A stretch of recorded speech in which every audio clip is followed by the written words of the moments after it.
Olá, está começando mais um programa de destaque aqui pela FGF TV, canal 14 da NET, seu canal universitário de Fortaleza. O convidado dessa semana é o repórter e apresentador Luciano Júnior, que vai nos falar um pouco da sua carreira. Olá, Luciano. Tudo bom? Bom, para começar, eu queria saber como foi que começou o seu interesse pelo jornalismo. Por que jornalismo e não medicina, por exemplo? Então, Bruno, minha carreira surgiu de uma maneira curiosa. Tinha sempre aquela coisa de mãe, né, fazendo pressão, e mãe, pai, e o sonho da minha família era me ter como advogado. E eu sempre fui muito agitado, sempre fui muito bagunceiro, aquele que fala alto, pateta, que tropeça, enfim, e muito furão, assim, né. Então eu tinha o perfil um pouco do jornalista, aquele cara fuçador, aquele cara irrequieto, né. Mas mesmo assim, quando fui prestar vestibular, resolvi prestar para várias faculdades, né? Então eu prestei publicidade, jornalismo e direito. E acabei entrando em direito e jornalismo e publicidade também. Aí eu falei, poxa, o que eu vou fazer? Pensei que... Fez as três e passou nas três. Então, eu fiz uma semana às três. Falei, não, vou fazer uma semana ou 10 dias. Não, 10 dias dá, só para você testar, né? Eu acabei gastando nas matrículas, mas falei, deixa eu ver. Aí fui uma semana fazendo direito, à tarde eu fazia, sei lá, publicidade e à noite jornalismo. E aí fiz a semana, aí acabei indo para o direito, pelo que a família, pela pressão da família e também pelo momento da faculdade, uma faculdade bacana, com as meninas bonitas, aquela coisa que... Coisa de adolescente. Estudante, de adolescente. E eu acabei optando pelo direito. Mas aí, à medida que o curso foi se desenvolvendo, desenrolando, eu acabei perdendo a graça pelo direito. Não que direito não seja bacana, é bacana e fascinante. Mas na época, para mim, saber que a partir do terceiro ano de faculdade, num estágio, eu ia ter que estar de terno e gravata, andando no centro da cidade, com pilha de processos, aquilo não combinava comigo. Então eu me sacudi, levantei a poeira, né, como se diz, e resolvi, na própria faculdade, mudar. Aí eu fiz uma prova, passei no jornalismo, e tem uma outra curiosidade nessa história. No meio do processo do curso de Direito, eu já estava trabalhando numa rádio. E de que forma foi isso? Eu tinha um professor no meu colégio e um dia, já tinha saído do colégio, estava fazendo faculdade, eu entrei na sala dele, lá eu ia visitá-lo, porque ele era um cara bacana. E um dia eu fui lá e falei, poxa, você é um cara enturmado, ele era super, assim, ia nas grandes festas, conhecia várias pessoas de rádio, de televisão. Eu falei, poxa, você que é todo entrosado, você que é todo enturmado, aí é o seguinte, cara, eu decidi. Na minha vida eu quero ser famoso. Falei para ele assim, eu quero ser famoso, não sei aonde, mas eu quero ser famoso, então me ajuda. Cara, como vou te ajudar? Não sei, mas você é tão enturmado, né? Você conhece tanta gente, me ajuda aí que eu quero ser famoso. E ele acabou me conseguindo o primeiro estágio, minha primeira portinha de entrada aí no jornalismo, que foi trabalhar de estagiário numa rádio que estava começando, era uma rádio ainda voltada para os estudantes, era uma rádio piloto, meio laboratório, né? Isso, de uma faculdade em São Paulo. Isso foi em 1988. Faz as contas aí. Tô ficando velhinho já, de sopetão assim. Tá na hora de esconder a idade. São quase o quê? 16, 17 anos, é isso? Estamos em 2005, 17 anos atrás. Comecei nessa rádio, aí comecei na rádio, aí da rádio eu fui convidado para ir para a televisão pelo Kleber Machado, que hoje é narrador da TV Globo. Eu fui para a TV Gazeta, depois de um ano fui para a TV Bandeirantes. E aí foi embora. Aí sim eu precisava mais do que nunca sair do direito para fazer o jornalismo. Né? E a tua primeira transmissão, lembra como foi? O nervosismo? Teve nervosismo? Putz, teve.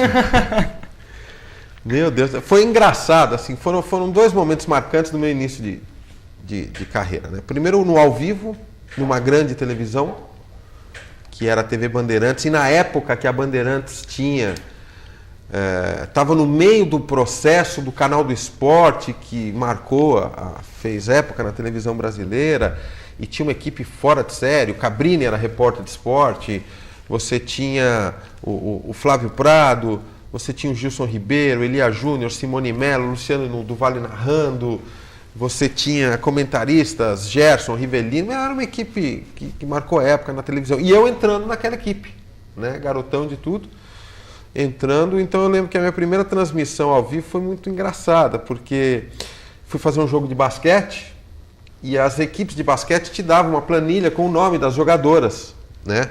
Só que eles colocavam aqui o nome da jogadora, o apelido dela, o número da camisa, a posição e mais algum detalhe. Assim, aquela planilhinha tipo do Excel. E eu, nervoso ali, na hora de dar o nome das jogadoras, eu fui pelo nome mesmo, e não pelos apelidos. Então ficou uma coisa muito esquisita, porque era um clássico, né?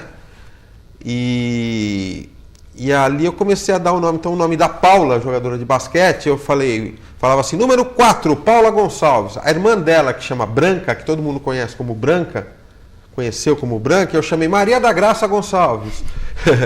Sei lá. A outra que chamava Cíntia Tuiu, eu chamei Cíntia Aparecida de Souza, entendeu? Então ficou uma coisa que ninguém entendeu muito certo. Quem manja de basquete percebe, puta, o cara tá dando nome, o nome real das meninas e não o apelido. A gente conhece pelo apelido, ficou muito estranha a minha estreia. Então isso mostrou total nervosismo e desatenção, né? Que o nervosismo às vezes é tanto que você fica com tantas preocupações que acaba perdendo o foco. Um foco simples, né? Que é só você olhar a coluna do lado. Na época era só olhar a coluninha do lado com os apelidos. Eu não, fui no nome. E aí eu saí arrasado nessa transmissão. Aí veio a outra ao vivo também. Era à noite, eu cheguei, boa tarde, amigos. O cara, boa noite. E era boa noite. Uma pequena troca de fuso horário. Mas tudo isso, aquela coisa, né? Aquela responsabilidade, você se imaginar, nossa, estou aqui na Bandeirantes, o canal do esporte, que faz Olimpíada, que viaja o Brasil inteiro, que tem uma equipe fantástica, pessoas que até 3 anos atrás eu ficava admirando, são meus companheiros agora. Então isso realmente no início pesou. Mas à medida que o tempo foi passando, eu fui driblando isso e ficando mais maduro, mais experiente. E a equipe te aceitou bem nessa entrada? Ou aceitou, porque eu era garoto, né? Na época eu tinha 22 anos e o pessoal acaba entendendo, né? Porque era uma equipe Nunca muito rolou experiente. Nenhum tipo de preconceito? É muito novinho, tá vendo? Eu acho que sim, foca, acho que no a começo foca não sim, sabe fazer. Eu acho que no começo falam, não, deve ter rolado um lance assim. Não, peraí, o menino ainda é inexperiente, não vamos colocar ele na fogueira, né?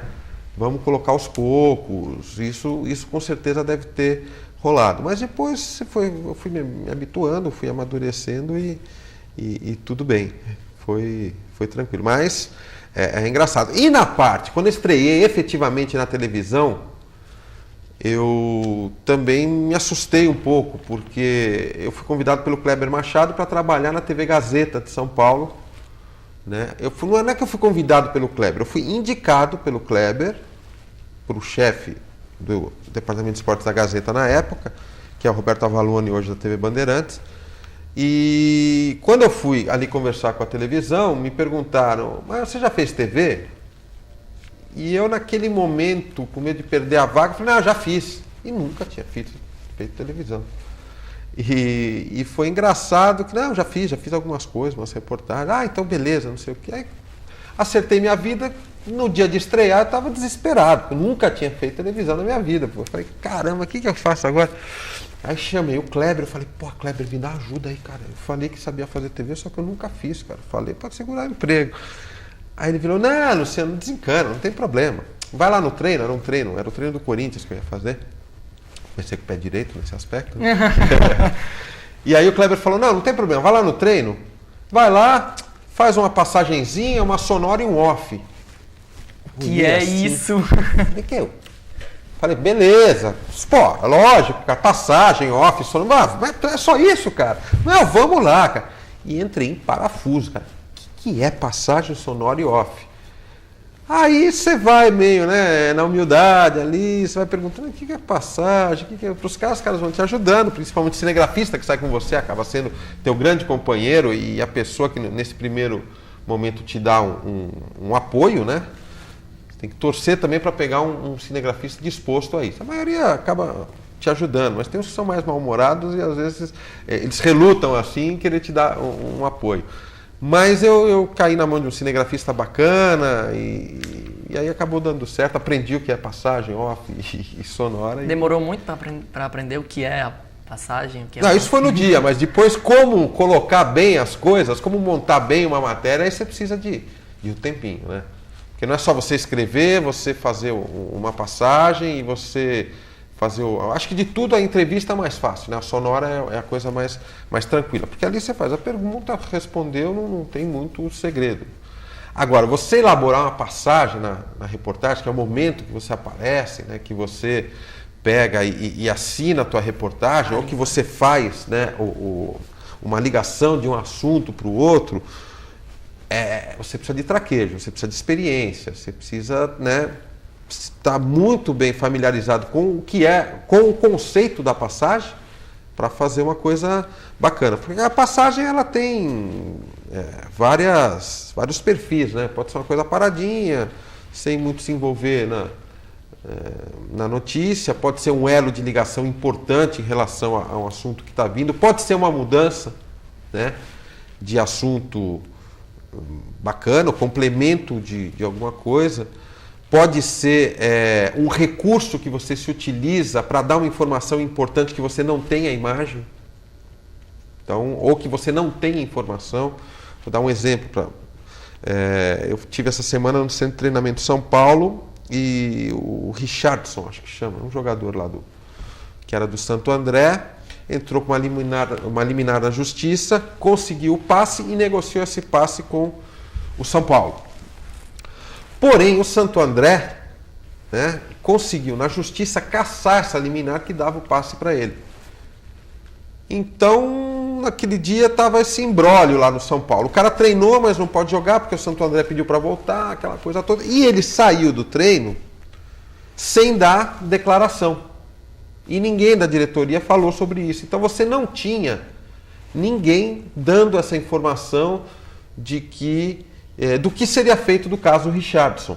Aí, perguntando ali, você descobre que o São Paulo, a posição do São Paulo era de não se meter na história, né, deixar que o jogador resolvesse sua vida, e aí, dependendo do que ele resolvesse, São Paulo estaria de portas abertas ou não. Então você tem a informação, mas você não tem a imagem e nem uma entrevista para ilustrar a tua reportagem.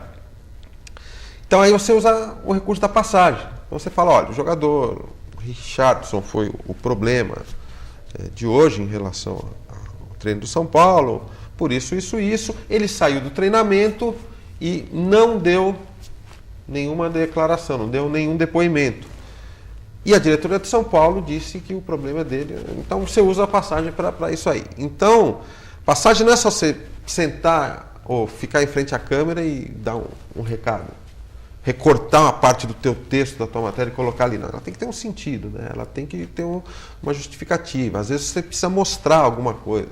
Então, sei lá, meu copo ele tirou daqui que eu estava tomando aguinha. Mas se eu estou fazendo uma passagem dizendo, nos programas de televisão é muito comum os apresentadores terem escondido um copinho d'água, eu preciso mostrar isso. Né? Aí fica bacana, você na passagem, mostrando, para vocês verem aqui, ó, o Bruno está conversando comigo, só que ele tem um copinho aqui. Ou então tem apresentador que apresenta de bermuda, né? Então, daqui para cima ele está de gravata, o Bruno está de gravata aqui, mas eu vou mostrar, ele está de bermuda, entendeu? Uhum. Então a passagem fica bacana ali. Se você fizer na base do texto escrito no off, fica meio frio. Bacana é você mostrar ali. Então, para pegar esse feeling da coisa, né, o conceito da passagem, quando fazer, de que maneira, demorou um pouquinho. Mas aí é o tempo. É o tempo e o teu interesse analítico na profissão. O que é o interesse analítico? Você acompanhar. Como é que faz o Tino Marcos uma reportagem? Como faz o Mauro Naves? Como faz o Márcio da Bandeirantes? Como faz o menino da Rede TV? Entendeu? Então aí você começa a construir a sua carreira e pegando a experiência. O básico eu aprendi no primeiro dia, que existe um off, uma passagem e uma sonora. Aí depois, para moldar isso, para tirar a gordurinha, demorou um tempinho. E nesse início, você tinha alguma base, se baseava em alguém? Vou copiar o estilo de tal apresentador, de tal repórter, ou sempre teve o teu estilo próprio? Não, vou fazer a minha marca, vou botar a minha assinatura e vai ser do meu jeito. Na verdade, o que é fundamental para quem está começando, e até bom que haja esse divisor de águas aí. Primeiro, você tem que saber qual é a técnica da coisa. Então, aquilo mesmo. O que é um off? O off é a tua narrativa que é gravada numa câmera ou num estúdio, numa sala de locução e que é coberto por uma imagem. O que é uma passagem? O que é uma sonora? O que é um stand-up? O que é uma abertura? O que é um encerramento? Então, isso são dados técnicos que você aprende. Tá?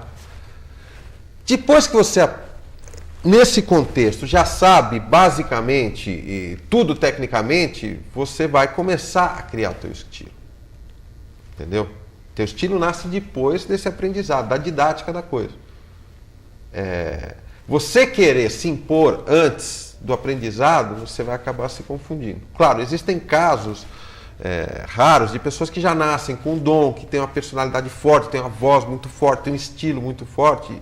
Então, às vezes, o lado técnico, o aprendizado, ele vem depois, né? O processo é invertido.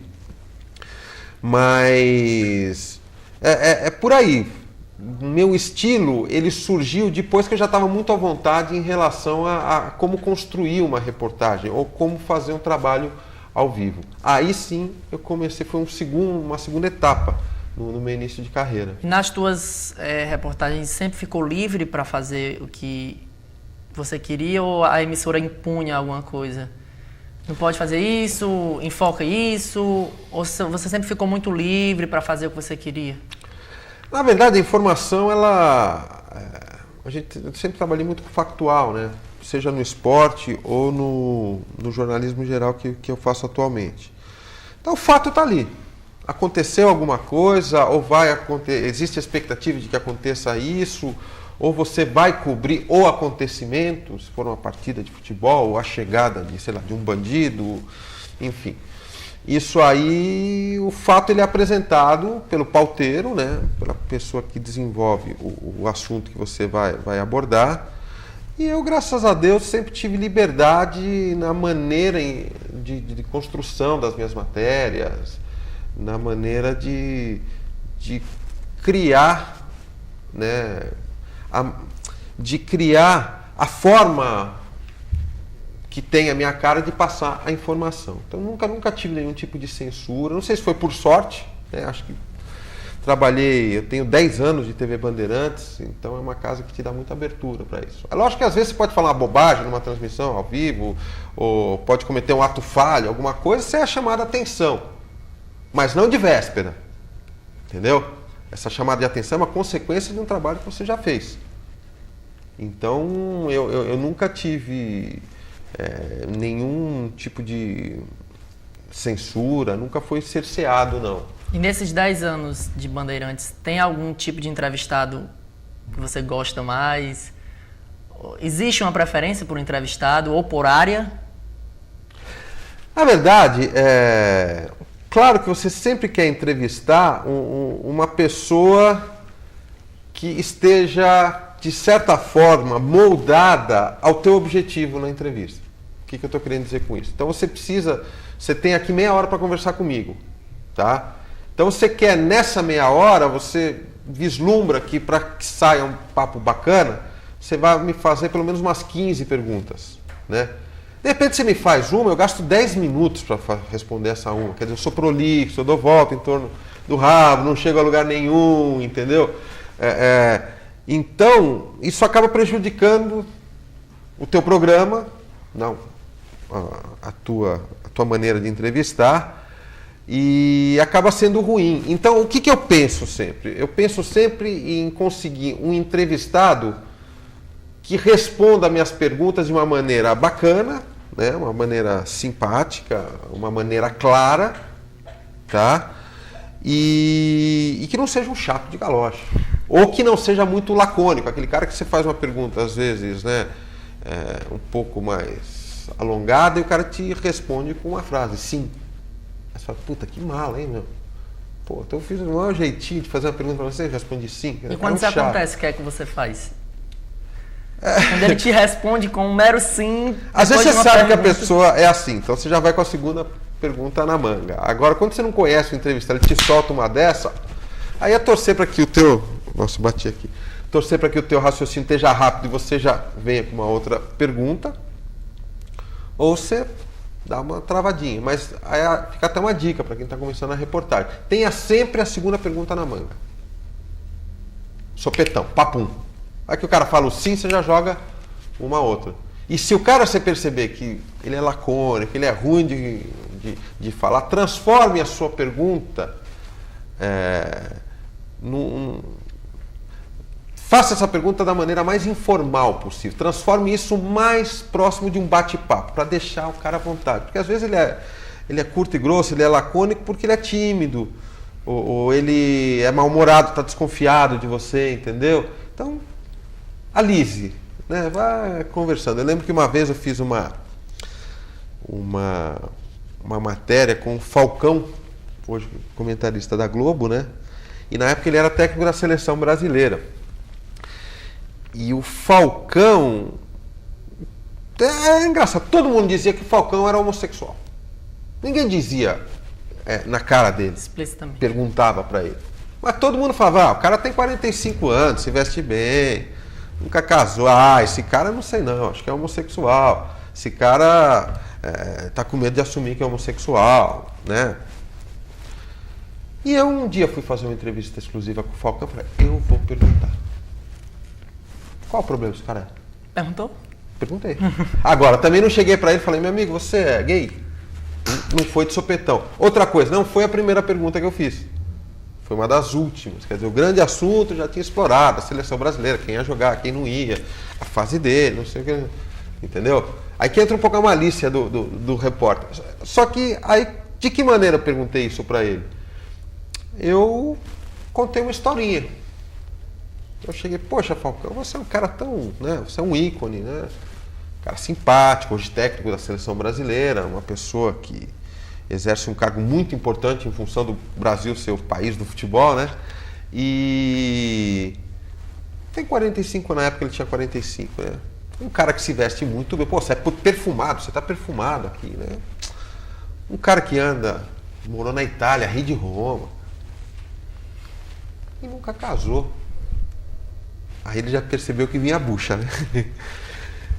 Mas vem cá, alguém em algum momento já questionou a tua masculinidade? Olha o jeito que eu perguntei pro cara se o cara era gay ou não, né? Ou se era homossexual, sei lá. Aí ele soltou um enorme do sorriso porque ele reconheceu, né, a minha, naquele momento, habilidade de perguntar uma coisa que não é todo dia que a gente ouve, né? Não é uma pergunta das mais tradicionais, aí, principalmente para uma pessoa importante naquele contexto, naquele momento que era o Falcão. Aí ele deu uma sonora gargalhada, né? E acabou respondendo. Imagina, isso aí que você falou é verdade, eu sou muito visado, né? Mas não significa nada. E daí, por quê? Não posso casar aos 45 anos, não está casado aos 45 anos, não posso ser um bom vivant, não posso, sabe? E foi bacana. Então, qual o meu entrevistado ideal? Esse que não vai me dar trabalho, que não vai precisar que eu recorra a um plano B para manter a entrevista, né? Então, aquele que tem um discurso legal, que responda de uma maneira tranquila, que seja bem-humorado, é sempre o meu entrevistado ideal, o que eu busco, assim. Agora, não são todos. Né? E teve algum momento da tua carreira assim que você pensou em desistir, dizer, não vou deixar de fazer jornalismo, vou pro direito, vou voltar a fazer direito? Não, acho que não. Às vezes, né, a gente fica cansado, porque o jornalista, ele é full time praticamente. Né? Então, você tem um horário, pode ser matutino, vespertino, ou no meio dos dois aí, mas você acaba sempre passando do horário, você perde muitos sábados, muitos domingos. Você acaba sendo, em muitos momentos, um escravo da profissão. Então, em alguns momentos da minha carreira, em função desse cansaço físico de trabalhar tanto, eu já devo ter pensado, poxa, por que eu não fui ser médico? Por que eu não segui a carreira de advogado? Mas um puro desabafo momentâneo que não tem nada a ver com o meu prazer de ser jornalista, não. É aquela coisa, pô... Né? Às vezes você casa com uma mulher que é o amor da sua vida, não sei o quê, mas aquele dia ela tá... Putz, tá gritando na sua orelha, tá reclamando com você, você fala, putz, por que eu não ouvi o conselho da minha sogra para casar com a Mariazinha e essa é a Zequinha? É uma mentira que você está falando aí, mas é um desabafinho. Então, às vezes, quando você está muito cansado, você fala, putz, por que eu não fui ser agente de turismo e ia estar trabalhando, sei lá, em Bali? Mas, não, nunca me arrependi, não. Qual foi, assim, a tua cobertura mais especial? Teve alguma que te vem, assim, à memória que, nossa, essa daqui vai marcar a minha carreira? Teve um gostinho especial de fazer? Ou todas são linearmente especiais? Não. Eu divido minha carreira em 2 pontos, tá? Até hoje. A parte esportiva, eu fui jornalista esportivo por pelo menos 15 anos da minha carreira. E durante esse período, eu acho que eu fiz tudo que um jornalista do segmento de esportes pode ter pensado, ou pensa quem está começando agora na carreira, ou está no meio da carreira. O que eu estou querendo dizer com isso? O jornalista esportivo, quando ele entra, o sonho dele é fazer uma Copa do Mundo no local, cobrir uma Olimpíada. É o sonho de qualquer jornalista esportivo. E eu fiz 2 Copas do Mundo e fiz uma Olimpíada.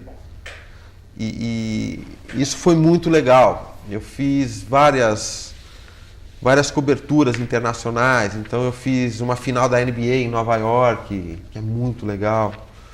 Eu fiz campeonato de tênis também em Nova York. Eu fiz uma vez um campeonato de esqui na Suíça, sabe? Coisas bacanas. Agora, se eu fosse falar em relação ao esporte, né? A grande matéria, sim, eu acho que essa grande matéria eu divido em 2. Que foram 2 reportagens que eu fiz exclusivas com Maradona. O único jornalista brasileiro, até agora, né? Que conseguiu sentar com o Maradona, que nem você está comigo aqui para fazer uma reportagem, e ele responder numa boa, brincar, ser super amistoso. Então o único jornalista que fez isso fui eu. Em 2 oportunidades, uma em Buenos Aires e uma em São Paulo. E foram matérias que tiveram muita repercussão, que geraram outras reportagens. Então eu lembro que quando eu fiz a matéria com Maradona, o Estado de São Paulo foi até a TV Bandeirantes para ouvir a matéria, para fazer uma matéria, para fazer uma outra matéria em função do que ele disse. Gerou papo de colunista, enfim, foi muito bom. Agora, entrevistei grandes caras também, e grandes personagens. Então entrevistei o Ben Johnson, exclusivo também. Fiz uma vez uma matéria, outra que nunca falou com ninguém da maneira que falou comigo, nunca deu uma entrevista, a Gabriela Sabatini, né, que foi uma entrevista muito, muito bacana. Enfim, isso no esporte. E eu acho que no jornalismo geral, uma grande matéria que eu fiz, um grande momento da minha vida nessa nova fase de jornalismo geral, foi uma viagem que eu fiz para Jamaica. Que eu fui lá para descobrir as coisas interessantes, bacanas da Jamaica, ao lado das drogas também. Eu fiquei 2 semanas na Jamaica e trouxe um material muito bacana, que inclusive até hoje, de vez em quando, ele é repetido no Jornal da Noite, no jornal do Cabrini. É uma matéria que ela vai e volta, vai e volta. Foi uma coisa bacana. Luciano, e assim, para terminar, que o nosso tempo já está Já passou? Já meia hora? Rapidinho, né? Um conselho que você daria para quem está começando jornalismo agora? É o tema da minha palestra, não desistir. Desafio gostar de desafio. E o desafio, ele não tem hora para acontecer. Você pode estar com 40 anos de carreira, você pode estar com 2 dias de carreira. É desafio atrás de desafio. É uma escada. Você vai indo. E sempre colocar objetivos dentro da sua carreira. Também independente do teu momento, da tua idade, de quantos anos você tem de profissão. Porque se você perde desafios, se você perde objetivos ou deixa de lado, você estancou. E, claro, você fica mais maduro, você envelhece, né? Enfim, os anos passam. Mas os objetivos e os desafios têm que estar com você. Claro que o objetivo de um William Bonner hoje é diferente do seu, que está começando, diferente do Bruno, ou até do Luciano. Tá? Mas o Bonner continua com desafio. O Bonner continua com objetivos. E você tem que ter os seus, eu tenho que ter os meus, e sempre. Não é, meu objetivo é ser jornalista, meu desafio é ser jornalista, vou estudar para entrar numa faculdade e entrar numa TV. Então aqui você está começando, está numa TV bacana, que está te dando espaço. Agora você tem que ter mais objetivos. Vou anotar todas essas dicas. Você tem que ter sempre desafios e objetivos. E respeitar o momento que você está. Então fazer sempre o melhor aqui. Teu programa é esse? Procurar sempre fazer o melhor. Porque esse teu melhor pode ser o teu cartão de visita para o teu próximo desafio. Nunca acomodar. Falar palavra feia aqui, ou uma frase que encostar a bunda, sabe? Uhum. Não, sempre para frente. Bora, pensando. E aceso. Jornalista é aceso.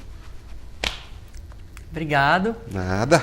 E o programa de destaque dessa semana foi com o repórter e apresentador Luciano Júnior, que falou um pouco da carreira pra gente. A gente volta na próxima semana com outro convidado e você continue acompanhando a nossa programação, FGF TV, canal 14 da NET.